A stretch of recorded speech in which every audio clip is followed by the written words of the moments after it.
Hi அனைவருக்கும் வணக்கம். தெரிந்ததும் தெரியாததும் தமிழ் வழி கன்னடம் சேனலுக்கு உங்களை அன்புடன் வரவேற்கிறேன். இன்னைக்கு என்ன பார்க்க போகிறோன்னா, நம்ம ஆல்ரெடி பார்த்துட்டு வரோம் செய் அப்படின்ற வேர்ப், அதாவது செய் தமிழில், கன்னடாவில் மாடு. இந்த வேர்பை வச்சு நம்ம ஒவ்வொரு டென்ஸ்லேயும் ஒவ்வொரு ப்ரொனவுன் கூடயும் நம்ம பார்த்துட்டு வரோம் எப்படி அதை ப்ரொனவுன்ஸ் பண்ணுறதுன்னுட்டு. இன்றைக்கும் அதே மாதிரி தான். நம்ம already simple past, simple present and future, next continuous present, continuous பார்த்துட்டோம். இன்றைக்கி பாஸ்ட் கண்டினியூஸ் பார்க்குறோம். அது கூட டே டு லைஃப்பில் டெய்லி யூஸ் பண்ணுற 10 சென்டென்ஸ் தான் பார்க்க போகிறோம். இப்போ வாங்க நம்ம வீடியோக்குள்ளே போகலாம். கண்டிப்பாக இன்ட்ரெஸ்டிங்காக இருக்கும் உங்களுக்கு நான் நினைக்கிறேன். கண்டிப்பாக வெறும் டென்ஸ் மட்டுமே பார்த்தாலும் நம்மளுக்கு அவ்வளோ இன்ட்ரெஸ்ட் இருக்காது. அதனால் ஒரு 10 யூஸ்ஃபுல் சென்டென்ஸ் கூட நான் ஆட் பண்ணியிருக்கேன். ஸ்கிப் பண்ணாமல் பாருங்கள் வீடியோவை. இப்போ வீடியோக்குள்ளே போகலாம். நான் செய்து கொண்டு இருந்தேன் அப்படின்னுட்டு நான் என்ற ப்ரனவுன் வரும்போது இருந்தேன் அப்படின்னு வரும் இல்லைங்களா தமிழில். அதே மாதிரி கன்னடாவில் நானும் அப்படின்னு வரும்போது மாட்டா இதே, மாட்டா இதே. நீங்கள் இந்த டென்ஸ் நம்ம படித்ததை வச்சு தான் நம்ம ஃபுல்லும் உருவாக்குறோம். மாட்டா இதே. ஸோ லாஸ்ட்டில் நம்ம பார்க்கலாம் அது என்னன்னு. நீ செய்து கொண்டு இருந்தாய், நீனு மாட்டா இதே. நீ செய்து கொண்டு இருந்தாய், நீனும் மாட்டா இதே. நாங்கள் செய்து கொண்டு இருந்தோம், நாங்கள் செய்து கொண்டு இருந்தோம். நாங்கள் செய்து கொண்டு இருந்தோம்னும் போது ನಾವು ಮಾಡ್ತಾ ಇದ್ವಿ, ನಾವು ಮಾಡ್ತಾ ಇದ್ವಿ, ನಾವು ಮಾಡ್ತಾ ಇದ್ವಿ, ಇದ್ವಿ. ஓகேங்களா? தனித்தனியாக சொல்லாதீங்க மாடுதா இத்வின்னு. நான் ஃபஸ்ட்டு லேர்ன் பண்ணுறதுக்காக, உங்களுக்கு புரியணுன்றதுக்காக அப்படி போட்டிருக்கேன். நீங்கள் பேசும்போது ஒன்றா சேர்த்து தான் பேசணும். நீவு மாட்டா இத்ரி, நீவு மாட்டா இத்ரி, நீவு மாட்டா இதிரி. ஓகேங்களா? மாட்டா இத்ரி. நீங்கள் வரும்போது நீங்கள் செய்து கொண்டு இருந்தீர்கள்ன்றதுக்கு நீவு மாட்டா இத்ரி. அவன் செய்து கொண்டு இருந்தான், அவன் செய்து கொண்டு இருந்தான். அவனும் மாட்டா இதா, அவனும் மாட்டா இதா. அவள் செய்து கொண்டு இருந்தாள், அவள் செய்து கொண்டு இருந்தாள் அப்படின்றதுக்கு அவளு மாட்டா இத்லு, அவளு மாட்டா இத்லு. பேச்சு வழக்கில் சொல்லணும்னா அவளு மாட்டா இத்லு. நெக்ஸ்ட் அவர் செய்து கொண்டு இருந்தார், அவர் செய்து கொண்டு இருந்தார். அவரு, அவருன்றதுக்கு என்ன வரும்? அவரு செய்து கொண்டுன்றதுக்கு மாட்டா, இருந்தார் இத்ரு, அவரு மாட்டா இத்ரு, அவரு மாட்டா இத்ரு. அது செய்து கொண்டு இருந்தது அப்படின்னும் போது அது மாட்டா என்ன வரும் இங்க? இத்து. இதேன்னு நம்ம சொல்லக்கூடாது. மாட்டா இத்து, இத்து. ஓகேங்களா? அது மாட்டா இத்து. இப்போ நீங்கள் பார்த்த எல்லா சென்டென்ஸ்லேருந்தும் நம்மளுக்கு ஒன்று தெரிஞ்சிருக்கோம். கண்டினியூஸ்னாவே மாடு ப்ளஸ் தா போட்டுக்கிறோம். மாட்டா, அதாவது வினை கூட தா சேர்த்துருக்கோம். இப்போ தமிழில் எப்படி நம்ம செய்து கொண்டுன்றது கண்டினியூஸாக எல்லா வேர்புக்கும் வருமோ, பார்த்து கொண்டிருந்தார், படித்து கொண்டிருந்தார், அது மாதிரி தான் இப்போ மாட்டா இதாரே, நோட்டா இதாரே. நெக்ஸ்ட் என்னது? நடித்தா இத்தாரே.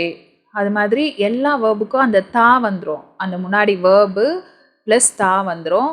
இங்கே பாஸ்ட் கண்டினியூஸ் டென்ஸ்ன்றதால பாஸ்ட் டென்ஸ், சிம்பிள் பாஸ்ட் நீங்கள் படிச்சிருந்தாவே போதும். அந்தந்த ப்ரனவுனுக்கு லாஸ்ட்டில் எண்டிங் இத்ரு, இத்து, இதா, இத்லு, இத்ரு, அதுக்கு ஏற்ற மாதிரி அந்த ப்ரனவுனுக்கு ஏற்ற மாதிரி நம்ம எண்டிங் கொடுக்கணும். அதாவது இப்போ அவர் என்னன்னு சிம்பிள் பாஸ்டில் வரும்போது இத்ரு அப்படி தான் வந்துச்சு இல்லைங்களா? அவருன்றதுக்கு இத்ரு தான் வந்துச்சு. மாத்ரு, அவரு மாடுத்ரு. அடுத்து அது மாடுத்து. ஸோ பாஸ்ட்டு, சிம்பிள் பாஸ்ட்டு தெரிஞ்சாவே நம்ம பாஸ்ட் கண்டினியூஸ் டென்ஸ் உருவாக்கிக்கலாம்.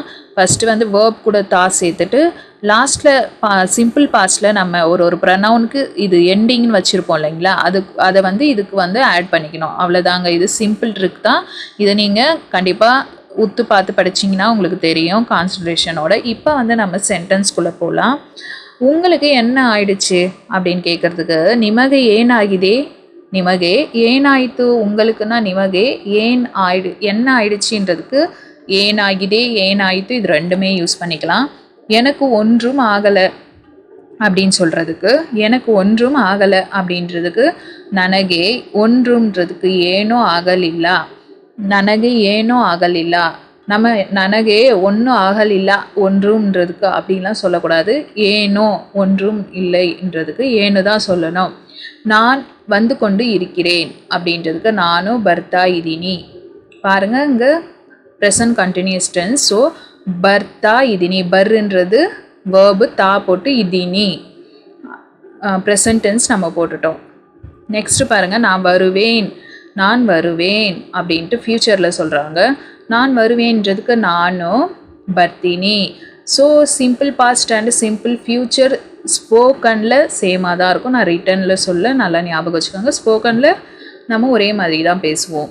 யார் வந்திருக்காங்க, சாரி யார் வந்து இருந்தாங்க, யார் வந்திருந்தாங்க அப்படின்றதுக்கு யாரு ಬಂದಿದ್ದಾರೆ, யாரு ಬಂದಿದ್ದಾರೆ. யார் வந்திருந்தாங்க, யாரு ಬಂದಿದ್ದಾರೆ அப்படி கேட்கலாம்.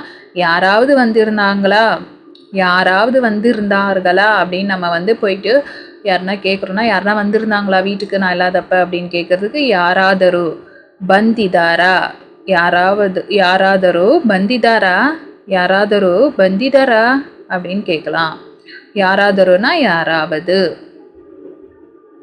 யாரும் வரலை அப்படின்றதுக்கு யாரும் வரலை அப்படின்னு சொல்கிறதுக்கு யாரும் ಬರಲಿಲ್ಲ, யாரோ ಬರಲಿಲ್ಲ, ಬರಲಿಲ್ಲ ಬರಲಿಲ್ಲ ரெண்டும் சேம் தான். யாரும் ಬರಲಿಲ್ಲ, யாரும் வரலை. எனக்கு பசிக்குது, எனக்கு பசிக்கிறது சிம்பிள் பாஸ்டில் சொல்கிறதுக்கு ನನಗೆ ಹಸಿವಾಗಿದ್ದೀನಿ, ನನಗೆ ಹಸಿವಾಗಿದ್ದೀನಿ அப்படி சொல்லலாம்.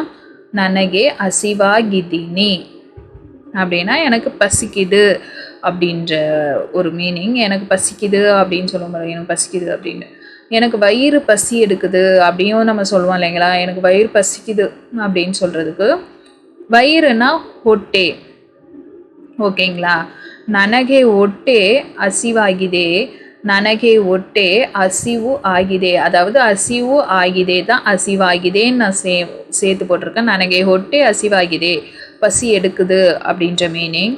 எனக்கு வயிறு பசிக்கிறது போல் இருக்குது, அதாவது ஒரு feel, I am feeling hungry அப்படின்னு சொல்லுவோம் பாருங்கள். அது மாதிரி எனக்கு ஃபீலிங்காக இருக்குது, எனக்கு பசி எடுக்கிற மாதிரி அப்படின்னு தோணுது, அது மாதிரி சொல்லுவோம் இல்லைங்களா. அந்த மாதிரி மீனிங்க்கு ನನಗೆ ಹೊಟ್ಟೆ ಹಸಿವು ಅನಿಸುತ್ತಿದೆ, ಅನಿಸುತ್ತಿದೆனா தோணுது, ஃபீல் ஆகுது, அந்த மாதிரி மீனிங். ನನಗೆ ಹೊಟ್ಟೆ ಹಸಿವು ಅನಿಸುತ್ತಿದೆ, ನನಗೆ ಹೊಟ್ಟೆ ಹಸಿವು ಅನಿಸುತ್ತಿದೆ, அதாவது அனிசுத்திதேன்றது வந்து நினைக்கிறேன், தோன்றுகிறது, ஃபீல் லைக், ஃபீலிங், அது மாதிரி மீனிங்கில் வரும். நான் எனக்கு பசி எடுக்கிற மாதிரி தோணுது, பசி எடுக்கிற மாதிரி நினைக்கிறேன், பசி எடுக்கிற மாதிரி ஃபீல் ஆகுது, அது மாதிரிக்கு இதை யூஸ் பண்ணிக்கலாம். ஸோ கண்டிப்பாக அந்த வீடியோ உங்களுக்கு யூஸ்ஃபுல்லாக இருந்திருக்கும்னு நினைக்கிறேன். இன்னொரு வீடியோவில் நான் உங்களை பார்க்குறேன். ஓகே, தேங்க்யூ, பாய்.